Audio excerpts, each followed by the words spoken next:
ঢাকা মহানগর এলাকায় ৩ দিনের মধ্যে ব্যাটারি চালিত অটোরিকশা চলাচল বন্ধের আদেশের বিরুদ্ধে আবেদন নিয়ে আপিল বিভাগে যাচ্ছে রাষ্ট্রপক্ষ।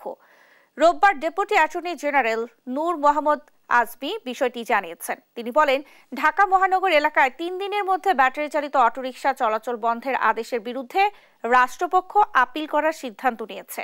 আবেদনের প্রস্তুতি চলছে। এর আগে ঢাকা মহানগর এলাকায় ৩ দিনের মধ্যে ব্যাটারি চালিত অটোরিকশা চলাচল বন্ধের নির্দেশ দিয়েছেন হাইকোর্ট।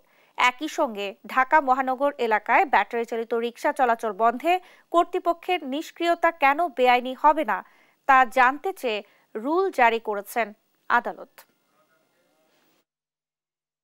আদেশের কপি পাওয়ার ৩ দিনের মধ্যে ঢাকা মহানগরীতে ব্যাটারি চালিত রিকশা বন্ধে মহামান্য সুপ্রিম কোর্টের হাইকোর্ট বিভাগ যে নির্দেশনা দিয়েছেন তার বিরুদ্ধে আপিল বিভাগে যাওয়ার সিদ্ধান্ত নিয়েছে রাষ্ট্রপক্ষ।